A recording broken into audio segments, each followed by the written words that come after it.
والسلام علی من لا نبی بعدہ۔ چوتھے پارے اور پانچویں آدھے کے تفسیری مضامین کا خلاصہ۔ چوتھے پارے کے شروع میں سورۃ آل عمران بیان ہو رہی، اللہ تعالیٰ فرماتے ہیں کہ اپنی پسندیدہ چیزیں اللہ کی راہ میں خرچ کیا کرو۔ توجہ، کیسی چیزیں خرچ کرو؟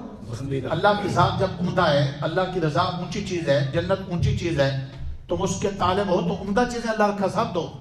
چھانٹی کر کر کے ماڑی چیزیں اللہ کے نام پر دینا یہ اچھی بات ہے۔ ہاں، یوں اگر عمدہ چیز دینے کی گنجائش نہ ہو، خود ماڑا ہے تو پرانی چیز ماڑی چیز دینے میں بھی ثواب ہے، لیکن گنجائش ہوتے ہوئے ماڑی چیزیں چھان کر اللہ کی راہ میں دینا اور عمدہ چیزیں اپنے لیے، اس سوچ کی نفی فرمائی۔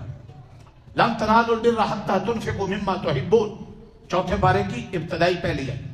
تم ہرگز کمال درجے کو، ایمان کے اور نیکی کے کمال کو نہیں پہنچ سکتے جب تک پسندیدہ چیزیں اللہ کی راہ میں نہیں دیں۔ توجہ مسلمانوں، جب یہ آیت نازل ہوئی اے میرے مسلمان بھائیوں، تو کل بھی میں نے صحابہ کا کردار اترایا تھا۔ صحابہ عظیم لوگ ہیں۔ جیسے یہ آیت آئی تو صحابہ نے اپنی چیزوں پہ نظریں دوڑائیں۔ بیٹا بیٹھے، صحابہ نے اپنی چیزوں پر توجہ، اپنی چیزوں پہ نظریں دوڑائیں کہ ہمارے مال میں سامان میں عمدہ چیز کیا ہے، تاکہ ہم آیت پر عمل کریں۔ حضرت عمر فاروق رضی اللہ تعالیٰ عنہ اپنا عمدہ گھوڑا، ان کے بیٹے عبداللہ ابن عمر اپنا عمدہ ترین نافع غلام، حضرت ابو طلحہ اپنا عمدہ مدینے میں باغ، اللہ اکبر، ایک اور صحابی عمدہ کنواں، جو چیزیں ان کے مال میں عمدہ تھی انہیں اللہ کی راہ میں دے دیا اور قرآن کے حکم پر اعلیٰ درجے پر عمل کر کے امت کے اعلیٰ طبقے میں نام لکھوا لی۔ قیامت تک کے لیے یہ ترغیب ہے۔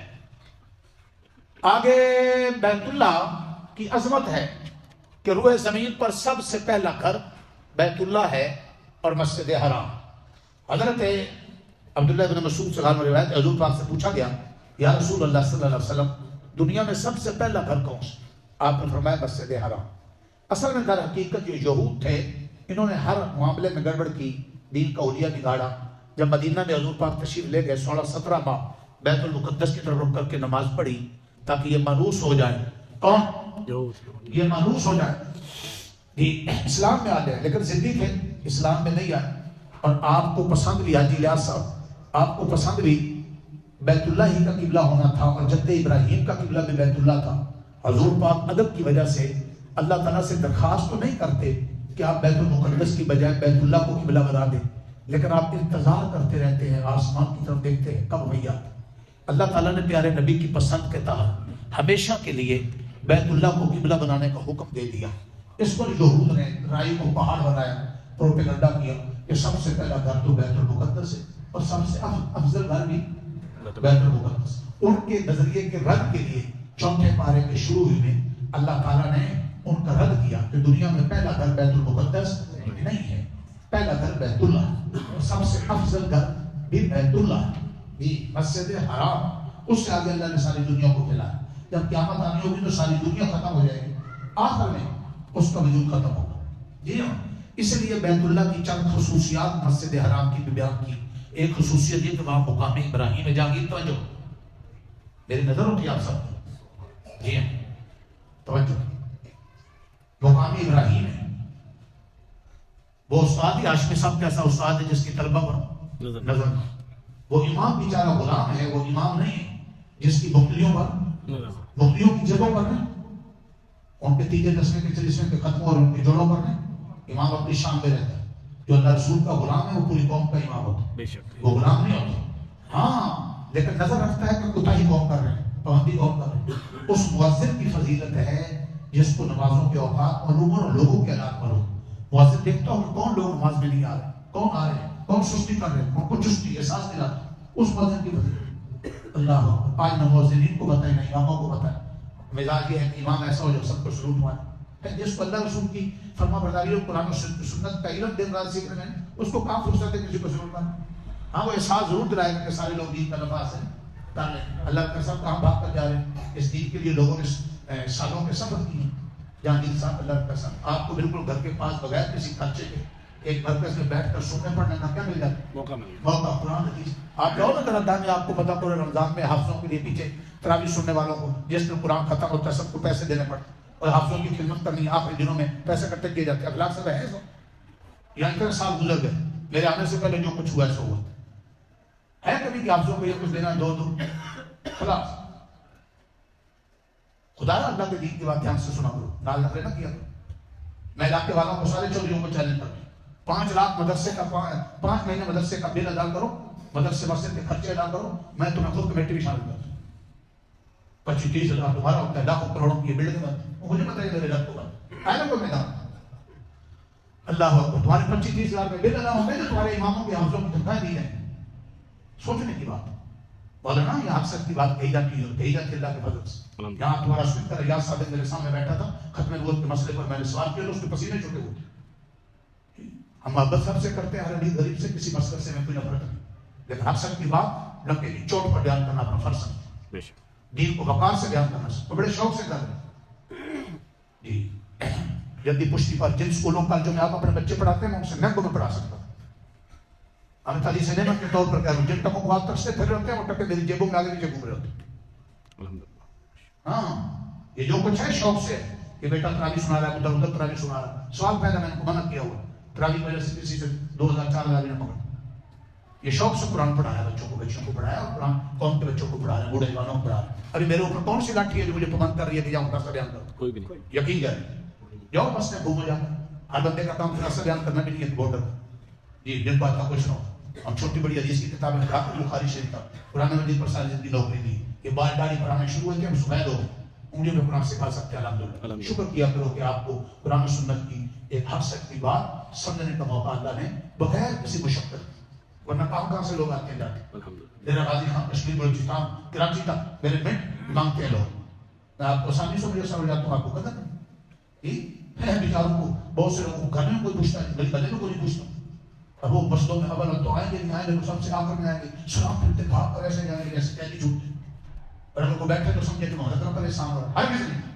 یہ اللہ کا احسان مجھ پر بھی ہے، اللہ کا احسان آپ پر بھی ہے کہ اللہ نے آپ کو پرفکر دور میں اپنے قرآن کے لیے اپنے گھر میں رمضان کی بابرکت گھڑیوں میں سیکھنے سمجھنے کے لیے موقع دیا. اور الحمدللہ. لیکن اس کو ادب کے ساتھ میں، ہر ادھر دیکھنا ادھر دیکھنا، خارج کرنا، دلی سے بات سننا کچھ نہیں ملتا. یہ ادب دین بڑی محنت سے آتا ہے. جابر نے ایک حدیث کے لیے مدینہ سے یمن تک 1500 میل سفر کیا. اس جابر کا آج تک تاریخ میں ایسے بڑے تھکے ہوئے ماٹھے سے جیسے بڑے کوئی اللہ پریشان ہے، میرے پریشان جھٹک دیے جائیں گے. یہ بہت طلب کے ساتھ اپنے بچوں کو جو طلب کرتا ہے اللہ تعالیٰ ضرب دے کر دیتے ہیں. ہاں یہ دولت اتنے آسان نہیں ہے. پیسوں سے خدا کی قسم سب چیز مل سکتی ہے، لیکن پیسوں سے قرآن کا علم نہیں آتا، نہ قرآن کا حفظ آتا، نہ علم آتا. یہ فقیری سے آتا ہے. دنیا ترستی کر رہی. یہ شکر کیا کرو اللہ تعالیٰ نے وقت چند منٹ اللہ تعالیٰ سمجھنے کا موقع. الحمدللہ باوجود مصروفیات کے باوجود صحت کے سارے مسائل، لیکن اللہ نے شوق دیا ہے. باہر اللہ تعالیٰ تمنا یہی ہے کسی میں بہت ہے، قرآن پڑھتے پڑھاتے بہت ہے، حدیث پڑھتے پڑھاتے بہت ہے، اللہ کے گھروں کی خدمت کرتے ہوئے بہت ہے، اللہ کی مخلوق پر دین کی محنت کرتے ہوئے بہت ہے. ہاں جی اس کا اثر پھل مرنے کے بعد اللہ مجھے اور آپ کو سمجھنے کی توفیق عطا فرمائے. زندگی تو یہی گزر جائے گی، زندگی گزر جائے گی. میرے سسر فوت ہوئے نا 200 تو ان کے بڑے بھائی حاجی احمد ہیں 150 ہوتے ہیں، تو ساری زندگی وہاں گزاری اور اپنے علاقوں میں زمینیں خریدی، کالونیوں میں گھر خریدے. حالانکہ دیکھ زور کے بھی ہیں، ہم بھی وہاں جاتے ہوئے محبت کرتے ہیں کا. تو انہوں نے بڑی عجیب بات کہی. کہنے لگے میرے بھائی نے 70 سال گزار دی، میں نے 70 سال گزار دی، اس نے 70 سال آخرت بناتے گزار دی، میں نے دنیا بناتے گزار دی. گزر اس کی بھی گئی، گزر میری بھی، پھر اس کے لیے رونے لگا. یہ گزر تو ہے نہیں، دیکھ رہی ہے کہ کہاں گزری. ہاں پھر ان کے جنازے پہ رشک کر رہے. ابھی چند دن پہلے پروفیسر صاحب کا جنازہ یہاں گزرا ہے روڈ سے. چند ٹوٹو 4 پہیے کا جا رہا ہے، چند ٹوٹو پروفیسر اور چند بندے کی 4 پہیے کا جا رہا ہے، بندہ ہی وہ نہیں سکتا. تو کسی نے دیکھ کر کہا واہ ایک مسجد کے امام اور مولانا قرآن حدیث پڑھانے والے بغیر سکیل والے کے جنازے دیکھو. تمہارا گورنر پاکستان کا مرا ہے اور کوئی حافظ مولانا جنازہ پڑھنے کے لیے جا رہا ہے. بادشاہ مسجد کا خطیب میرا مشرد بھی، اس نے بھی اپنا فون بند کر دیا تعالیٰ کے اوقاف کا اور کہیں بند کر. الگ ہے گورنر کوئی جنازہ پڑھائیں گے کیا؟ بس کسی عالم ربانی حاجی عبدالوہاب کا جنازہ دیکھو، ہر شیخ سلطان صبر صاحب کا جنازہ دیکھو، اور مفتی رشید احمد صاحب کا کراچی میں وصیت کی 3 گھنٹے بعد وفات پہ ان کا جنازہ 60,000 لوگ.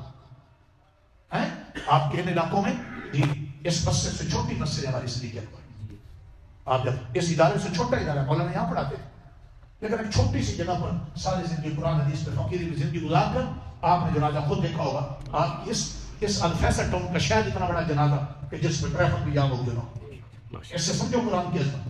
ان فقیروں کو دنیا میں تو نہیں پہچانتے، ان کو مر جانے کے بعد ان کے جنازے بتلاتے ہیں یہ کون. اللہ تعالیٰ ایسے بڑے کریم ہے. اللہ تعالیٰ اپنے قرآن کے لیے جوانیاں بڑھاپے کھپانے والوں کو ایسے جھٹتے ہیں. اللہ دنیا میں ان کو ضائع نہیں ہونے دیتے. مر کر کیسا جانا مر کر تو پروٹوکول شروع ہوتا. اللہ اکبر. بہرحال میں قرآن کی بات کر رہا ہوں، مجھے تکلیف ہوتی ہے، میں سانس بھی ہوں، مجھے بھی بچے اور دوسرے سارے کہتے رہتے ہیں. ابھی چند دن پہلے کل پرسوں بیٹے کہہ رہے تھے آپ نے ساری زندگی اس قوم پر کپا دی. اور میرا بیٹا میرے ساتھ 2-4 اتوار کو 2-4 پروگراموں میں گئے. میں جہاں بھی ہوں دنیا استقبال کر رہی ہے، علماء بیٹھے میرا انتظار ہو رہا ہے، مجمع جمع گمبھیر. تو مجھے بیٹا کہہ رہا تھا ابو جی آپ جاتے ہیں اتنے لوگ شوق سے سنتے ہیں، آپ 15 منٹ بات کرتے ہیں تجزیہ کرتے ہیں. بیٹا مجھے تو یہاں صبح 1.5-2 گھنٹے آپ لگا دیتے ہیں، کوئی سناتا ہے کوئی نہیں سناتا، کوئی آتا ہے نہیں کوئی آتا. ان لوگوں کو بیٹا مجھے قدر ہی نہیں. آپ ایک پر نہ کھپا کریں، بس 5-10 منٹ بات کر دیا اپنی ذکر کرنا. آخر بچے ہیں کوئی ساتھ درس تو آتا ہے. تو آپ لوگوں کی مثالیں دیتے ہیں، توجہ جانتے ہیں مثالیں دیتے ہیں کہ ان لوگوں کو بیٹھنے کا قدر نہیں ہوتا. ایسے بیٹھا ہوتا کوئی ٹیبل لگا کر بیٹھا ہوتا، کوئی نہ نخرے سے بیٹھا ہوتا ہے، کوئی ایسے بیٹھے کوئی احساس نہیں. نہ ان کے ایسے ادارے پہ کچھ کھپا لگا. بچوں بوڑھوں عورتوں مردوں کو مرکز بن گیا.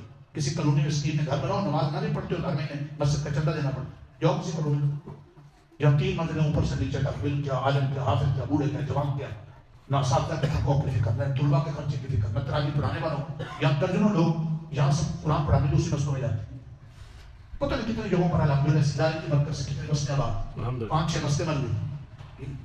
آپ تمنا کیا کرو، اللہ سے مانگا کرو کہ اللہ نے میرے مرکز کے ساتھ جوڑا ہے، یا اللہ قبول کر لے، کہ اللہ چٹک کر بیر نہ پھینک، باہو نہ کر. میں کتنے لوگوں کو قابل دست دے رہا ہوں، پوچھتا ہی نہیں ہوں.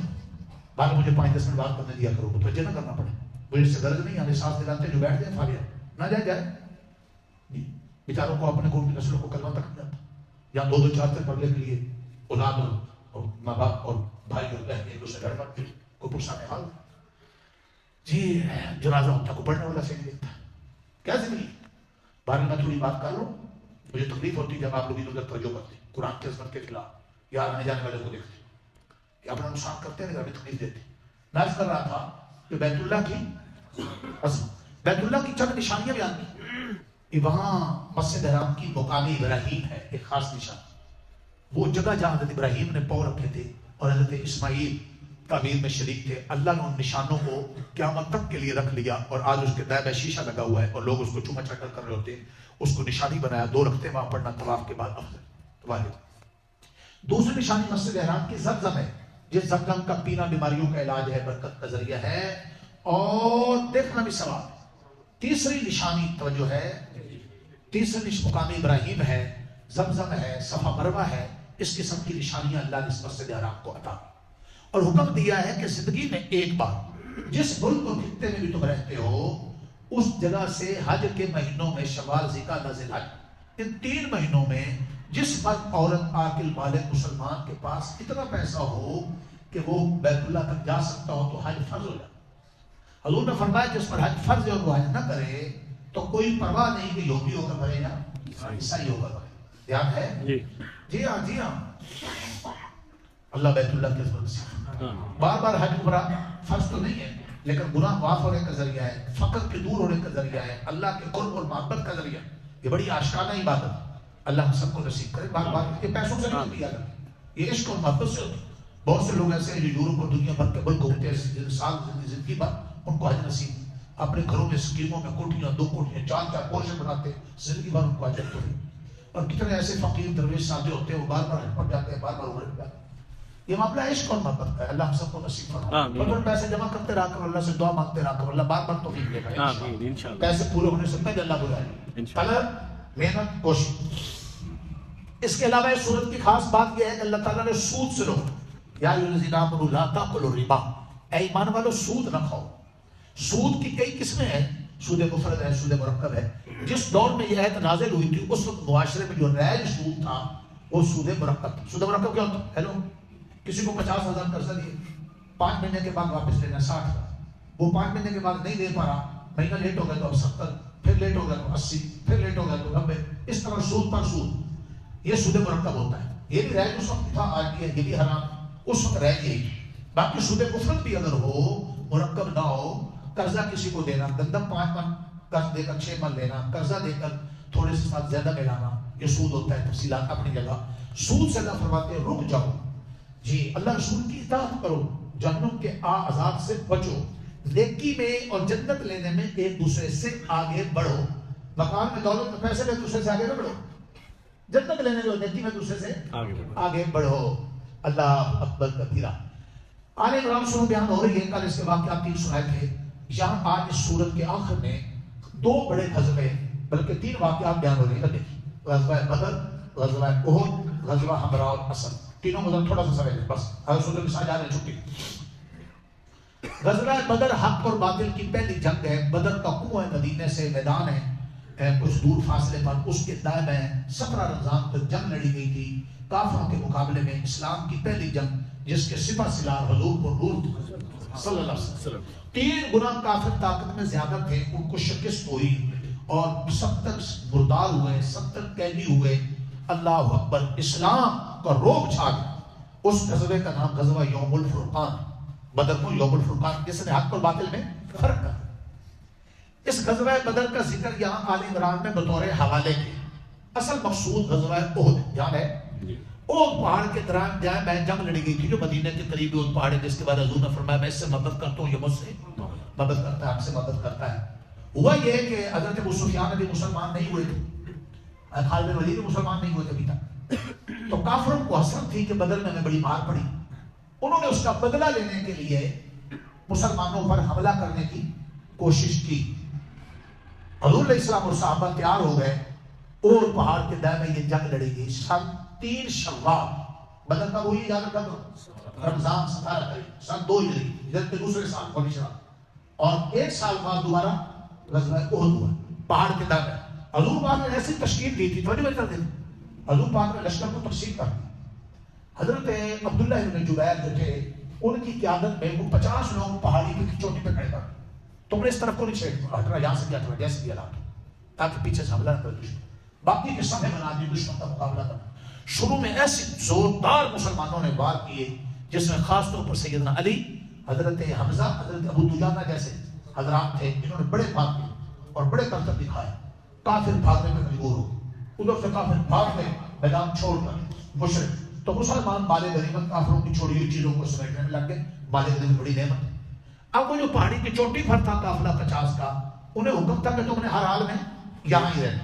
انہیں غلطی یہ لگ گئی کہ اب کافر ہار گئے ہیں، بھاگ گئے ہیں، جنگ ہم جیت گئے ہیں، ہمارے یہاں کھڑے ہونے کا مقصد اب ختم ہو گیا.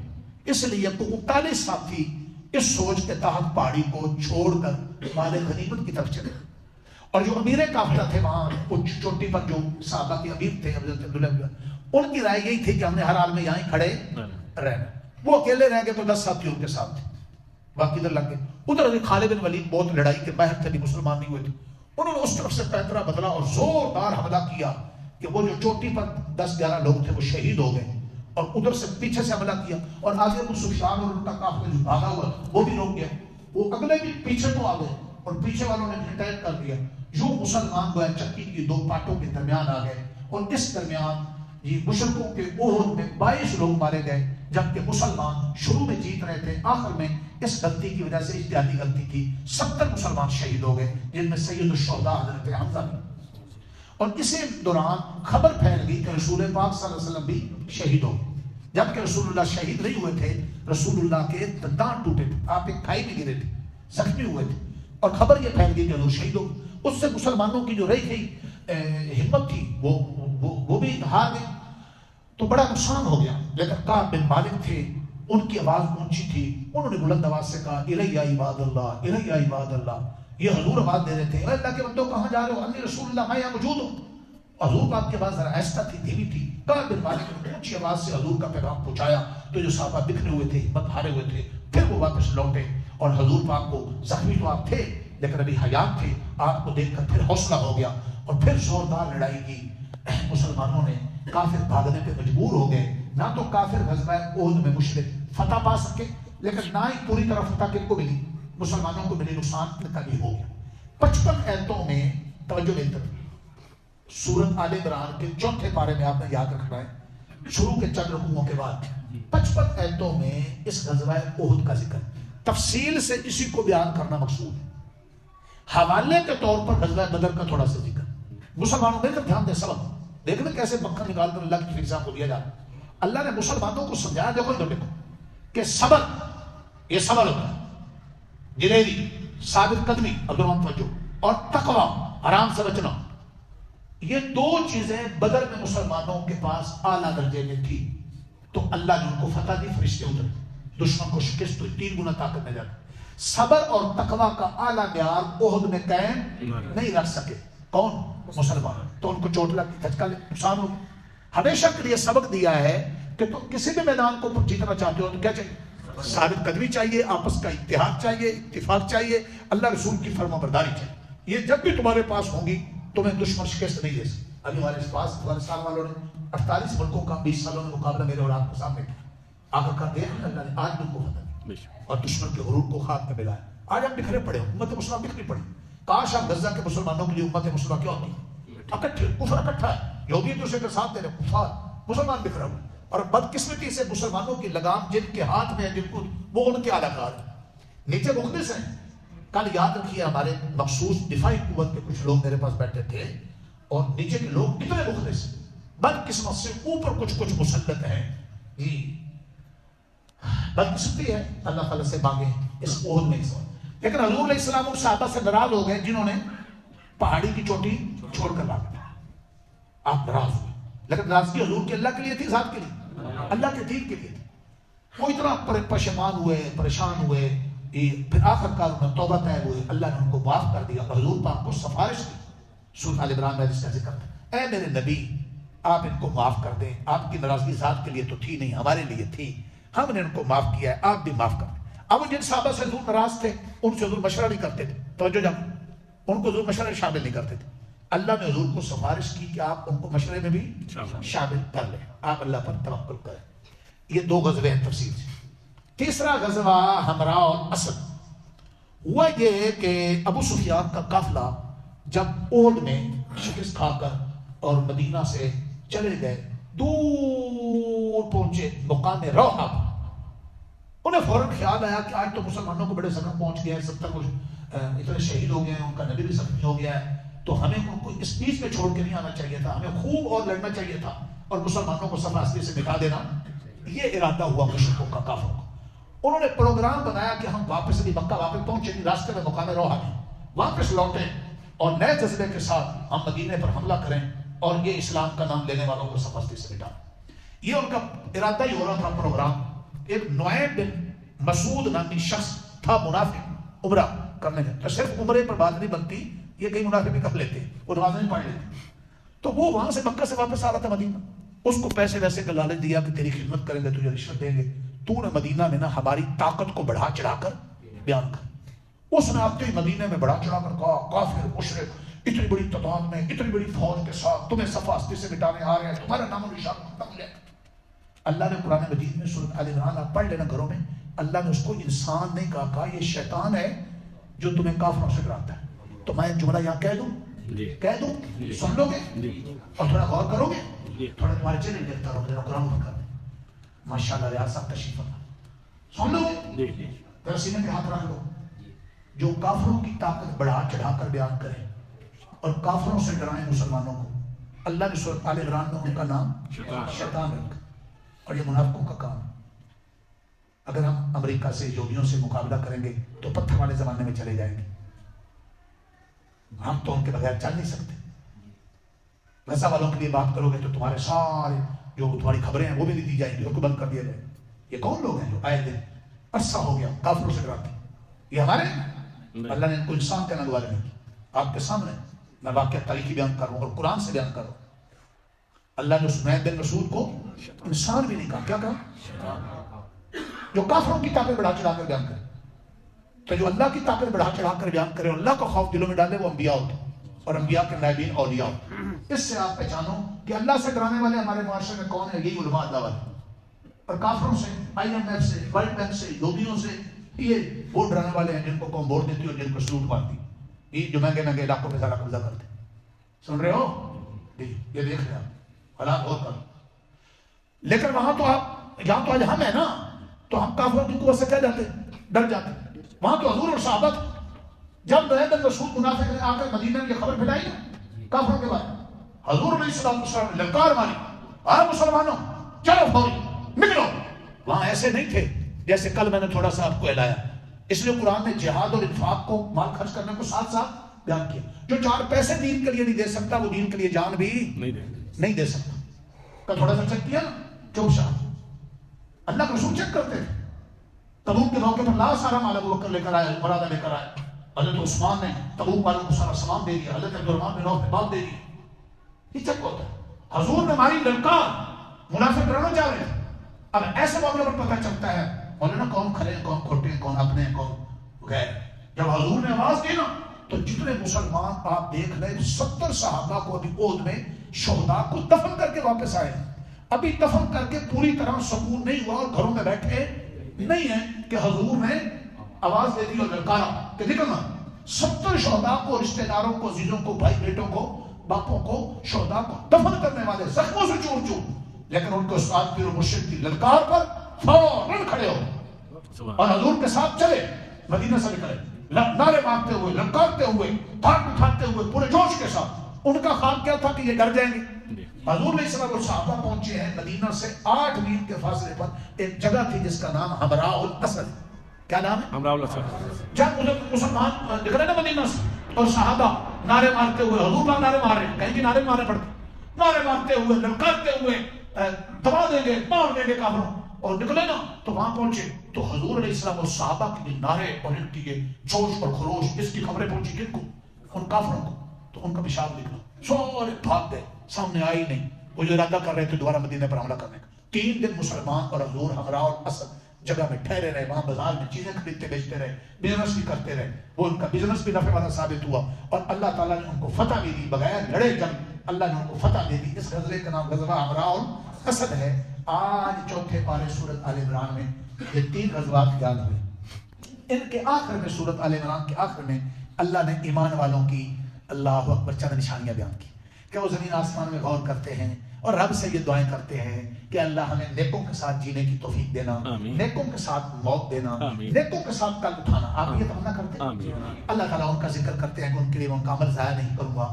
آخر میں کامیابی کے 4 اصول بتلائے سورۃ آل عمران کے بالکل آخری آیت میں. ایک صبر, ایک مصابرہ, ایک مرابطہ اور ایک تقویٰ.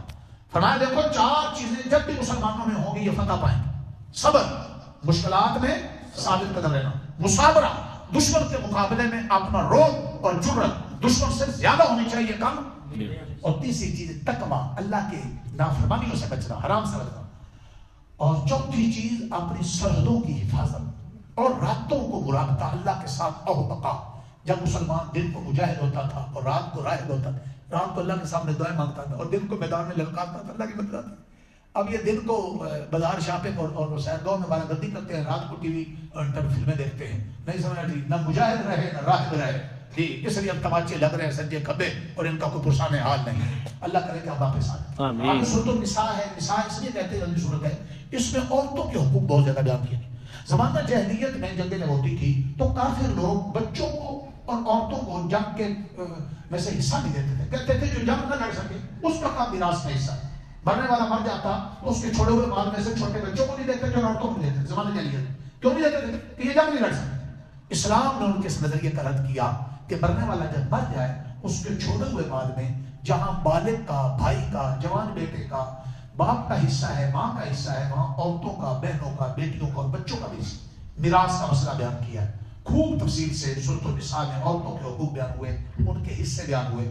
آج بھی زمانہ جاہلیت کی طرح بہت سے لوگ عورتوں کو, بہنوں کو, بیٹیوں کو اتنا حصہ نہیں دیتے. یہ مشرکوں کا طریقہ ہے, کافروں کا, اسلام کا طریقہ نہیں. اللہ کا حکم یہ ہے بار بار آپ نے میراث کے آج مسئلے سورۃ النساء میں پڑھے. جب تو مرنے والا مر گیا سب سے پہلے اس کے چھوڑے ہوئے مال میں سے کفن دفن کرو. دوسرے نمبر پر اگر کوئی قرضہ اس پر ہے تو وہ ادا کرو. تیسرے نمبر پر اگر تیسرے حصے میں کوئی وصیت کی ہے کہ کسی مسجد مدرسے کے لیے, کسی غریب مسکین کے لیے کچھ وصیت بھی کر دینی چاہیے. اپنی زندگی میں خود خرچ کرو اور مرنے سے پہلے کچھ خود کہہ لو کہ میرے مال میں سے سارے کی تیسرا حصہ اس سے کم کم کسی نیکی کی راہ میں لگانے کے لیے. اللہ اکبر کبیرہ, یہ وصیت کام دیتی. خود کہتے ہیں ٹھیک ہے ہماری اور سیال پر تھوڑی مسجد بن رہی ہے, وہاں مرکزی ایک ساتھی کو تھوڑے پیسے لگا رہے ہیں، تو ان کی خالہ نے وصیت کی ہوئی تھی، تو اب وہ خالہ نے وصیت کی ہوئی تو خالہ کی جائیداد میں سے اس حصے کو وہ انہوں نے وصیت کی تھی کہ مسجد میں لگانا، تو میرے ساتھی کو لگا خود کچھ نہیں کریں گے لیکن پچھلے سب کھا جائیں گے، یاد رکھیں 2 حصے چھوڑے ہوئے مال میں سے وارثوں کے، ان میں دیکھیں گے لڑکے لڑکیاں بیٹے میاں بیوی جن کے جو حصے ہیں ان کو وہ تقسیم کی تفصیل ہے، وہ تفصیل سے مسئلہ معلوم کرنا چاہیے چند منٹوں میں، وہ سارے میراث کے لمبے مسائل اس میں خیر وقت لگے گا، میں نے موٹا سا اصول ہے۔ آخر میں اللہ تعالیٰ نے خاص بات بیان کی 5ویں پارے چوتھے کیا کریں، ان رشتوں کا ذکر کیا ہے کہ عورتیں کون کون سی عورتیں تمہارے لیے حرام ہیں، مائیں، ماں سے اوپر دادی نانی، اسی طرح بیٹیاں، بہنیں، بھانجیاں، بھتیجیاں، یہ سب تمہارے لیے حرام ہیں، وہ حرام۔ جس عورت سے تم نکاح کر لو اس کی بہن بھی تمہارے پر حرام ہے، جب تک جو عورت تمہاری بیوی ہے جب تک وہ نکاح وہ طلاق ہو جائے یا وفات پا جائے، عدت کے بعد اس کی بہن سے ہو سکتا ہے، ورنہ ایک وقت میں 2 بہنیں کسی ایک خاوند کے نکاح میں نہیں۔ اسی طرح جو منقوہ ہے اس کی ماں بھی حرام ہو جاتی ہے، جب بیٹی سے نکاح ہو گیا تو ماں ساس ہوگی۔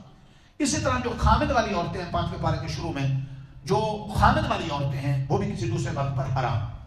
اور متع جو تھا، متع یہ زمانہ جاہلیت میں تھا جائز، اسلام کے احکام چونکہ تدریجاً آئے ہیں، ایک ہی دفعہ سارا اسلام سارے احکام نہیں ملے، تھوڑے تھوڑے شروع میں متع کچھ اسلام میں جائز رہا، پھر ہمیشہ کے لیے متع کو حرام کر دیا۔ متع جانتے ہو آج کل شیعوں میں متع بھی ہے، اسلام میں متع کی کوئی اجازت نہیں۔ متع لفظی کا معنی ہوتا ہے نفع اٹھانا، اس کا اسلام میں معنی ہوتا ہے وقتی نکاح، تھوڑی دیر کے لیے نکاح کرتے ہی ارادہ ہو 2 دن کے لیے 4 دن کے لیے کرنا ہے اور 2 گھنٹوں کے لیے 4 گھنٹوں کے لیے عیاشیاں کرنے کے بعد ختم، یہ اسلام نے اس کو حرام کر دیا۔ یہ حضور سے پوچھا گیا متع کے بارے میں، فرمایا پہلے حلال تھا اب ہمیشہ کے لیے حرام۔ اصل نکاح میں یہی ہے کہ جب نکاح کر رہے ہو اس وقت نبھانا ہی مقصود ہو، ہاں بعد میں کسی وجہ سے کوئی ناچاکی ہو جائے علیحدگی ہو جائے تو اور بات، نکاح کرتے ہی نیت یہ ہو کہ میں 2 گھنٹے کے لیے کر رہا ہوں 2 دن کے لیے کر رہا ہوں، وقتی نکاح یہ حرام، یہ متع شیعوں کے ان کے آج بھی مخصوص اوقات میں مخصوص راتوں میں اس قسم کی بغیرتیاں ہوتی ہیں، اسلام نے اس کی اجازت نہیں دی۔ اور 5ویں پارے کی شروع کی ہے تو میں اس کی بھی تفصیل۔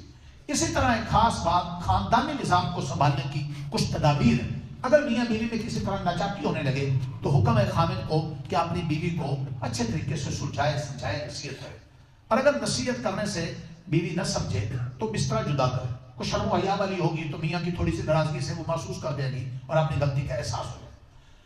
تیسرا حربہ یہ بتلایا کہ اگر بہت ہی کوئی چونکہ قرآن کے احکام ہر طبقے کے لیے، یہاں پڑھی لکھی عورتیں ہیں سمجھدار شرم و حیا والی، وہاں دیہاتی بھی ان پڑھ بھی اجٹ قسم کی عورتیں بھی تھیں جو بالکل شرافت کی زبان حیا کی زبان نہیں سمجھتی تھی، تو اس قسم کی بات عورتوں کے لیے تیسرا درجہ تھا کہ اگر وہ کوئی غلط بے راہ روی کا راستہ اختیار کریں اور خامد پیار سے سمجھائے نہ سمجھیں، بستر جدا کرے نہ سمجھیں، تو تیسرا حربہ یہ تھا کہ ہلکی پھلکی ان کی پٹائی۔ یہ جو ہلکی پھلکی پٹائی والی بات ہے یہ ہر خاتون کے لیے نہیں ہے، یہ اس خاص قسم کی، یہ نہیں کہ اب بے وقوف قسم کی آج خامد ہر چھوٹی چھوٹی بات پر بیویوں کی پٹائی کرتے، اس کی اجازت نہیں۔ حضور پاک صلی اللہ علیہ وسلم کی سیرت جو امت کے سامنے ہے، 11 بیویاں ایک وقت میں 9 رہی، مزاج کے خلاف باتیں ہوئیں، آپ نے زندگی بھر کسی بیوی کو نہ پیٹا ہے نہ تانا دیا۔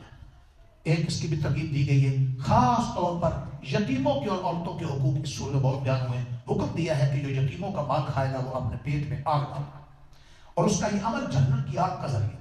یتیم بچے چھوٹے ہوتے ہیں، بچے بچیاں ان کا باپ فوت ہو جاتا تو چچے تائے اور جو رشتے دار ہیں نا وہ ذمہ دار بن کر ان کا مال کھا جاتے مختلف باتوں۔ قرآن نے دھمکی دی، خبردار یتیموں کا مال کھانے والے پیٹ میں آگ ڈال رہے ہیں، اللہ تعالیٰ حفاظت فرمائے۔ اسی طرح خاص ایک مسئلہ ہے سفارش کا بیان کیا، کسی نیک کام کے لیے تم سفارش کر دو تو تمہیں ثواب ملے گا۔ نیک کام، مسجد بن رہی ہے، مدرسہ بن رہا ہے، کوئی غریبوں کی مدد ہے، غزہ کے مسلمانوں کی مدد ہے، اب نیک کام ہے، تم خود حصہ خود نہیں لے سکتے، تم نے کسی کو سفارش کی، کسی کو ترغیب دی، یہاں یہ نیکی کا کام ہے اس میں حصہ لے لو، تمہارے کیا ہے سننے سے اس نے نیکی کام میں کیا ہوگا، تو تمہیں بھی جہاں وہ اس کو خرچ کا ثواب ملے گا، تمہیں سفارش کا مشورے کا رہنمائی کا ثواب ہے۔ اور اگر تم گناہ کے کام کی، ظلم کے کام کی سفارش کرو گے، ناجائز سفارش کرو گے، کسی برائی کے کام کے سفارشی بنو گے، تو اس تمہاری سفارش کے ساتھ جتنا ظلم بے حیائی برائی ہوگی تمہارا اس میں حصہ ہوگا۔ اللہ فرماتے ہیں جب تمہیں سلام کیا جائے، آداب سکھائے جا رہے ہیں، تو تم سلام کا جواب اچھا دیا کرو۔ اچھا سلام کا جواب کیا ہے؟ اگر تم کو کہے السلام علیکم، جواب ہے وعلیکم السلام ورحمۃ اللہ۔ اگر تمہیں کوئی کہے السلام علیکم ورحمۃ اللہ تو تم جواب میں وعلیکم السلام ورحمۃ اللہ وبرکاتہ، یہ اچھا جواب قرآن نے کہا، آج ادب سکھایا۔ اگر تم اچھا جواب نہیں دے سکتے تو کم سے کم جیسا تمہیں سلام کیا گیا ایسا جواب تو دو۔ کوئی تمہیں کہتا ہے السلام علیکم ورحمۃ، تم کہ وعلیکم السلام، اتنا تو کہہ دو۔ سلام میں جو پیر کرتا ہے اس کا درجہ بہت اونچا ہے، وہ تکبر سے پاک ہے۔ یہ ہے آج کا سبق، اللہ کی باتیں سچی ہے۔ غالبا یہ تھا وَمَنْ أَصْدَقُ مِنَ اللَّهِ حَدِيثًا، اللہ نے آج کے سبق میں چیلنج کیا ہے، اے دنیا بھر کے انسانوں، قرآن و سیاستدانوں، لاؤ میڈیا والوں، میری باتوں سے بڑھ کر سچی کسی کی بات نہیں۔ اللہ کے وعدے سچے، اللہ کے فیصلے سچے، اللہ کے ڈرامے سچے، اللہ کے قانون سچے۔ اللہ کرے کہ ہم اس سچ کو اپنا لیں، سچ کے مطابق زندگی گزاریں، سچ کو پھیلائیں۔ کہ اللہ قبول فرما، ہمارے اندر بیٹھنے کو قبول فرما، ہمارے گناہوں کو معاف فرما، امت مسلمان کی مشکلیں دور فرما۔ اللہ غزہ فلسطین کے مسلمانوں کی ملک کی بیٹی عافیہ سب کی مدد فرما، ہماری مدد فرما۔ اے اللہ بیماروں کو صحت عطا فرما، یا اللہ ہمارے مرنے والے والدین سب کی بخشش فرما۔ اللہ یہ دوست تیرے قرآن کے لیے یا اللہ تیری توفیق سے یا اللہ جو بیٹھ جاتے ہیں ان کا بیٹھنا قبول فرما۔ اللہ ایک مسئلہ دین کا ہزار نفر سے افضل، کہ اللہ اس حقیقت کو سمجھا۔ آج آپ سوچیں کہ اس چند منٹوں میں آپ کو قرآن پاک میں سے کتنے مسائل اور احکام ملے۔ سبحان اللہ، قرآن کی کیسی سیر ہے، وقت تو گزر جائے۔ اللہ اپنی رحمت سے ایمان قرآن کے حلقے قائم کرنے کی توفیق آمین۔ ہمیں نیک کاموں میں ہماری مدد فرما۔ یا اللہ جتنے یہ مساجد مدارس اور یا طلباء طالبات اور ان کا راشن اور یا اللہ کے سولر اور مسجد جو تعمیر ہو رہی ہے، کئی لاکھ سولر کا یا اللہ رمضان کے آخر تک یہ قرآن کی مجلس سے آپ دعائیں قبول کرتے ہیں، نیک لوگ ہیں۔ یا اللہ ہمیں اپنے معاہدے میں وعدے میں سچا ہونے کی توفیق عطا فرما، غیبی مدد فرما۔ اے میرے اللہ غیبی مدد فرما۔ یا اللہ اپنے گھروں کی خدمت اور آباد کرنے کی برکت سے یا اللہ ہمارے گھروں کو، ہمارے نسلوں کو، پوری امت کو آباد فرما، ہر قسم کی بربادی سے محفوظ فرما۔ ہمارے گھروں کو سکون اور ایمان کا مرکز بنا۔ ہمارے عزیز و اقارب، دوست احباب، محلے کے ساتھی، نمازی، یا اللہ ہم سب کے عزیز و اقارب جو دنیا جا چکے ان کی بخشش فرما، ہمارا بھی خاتمہ ایمان پر فرمانا۔ صلی اللہ علیہ محمد وبارک وسلم۔ جزاکم اللہ۔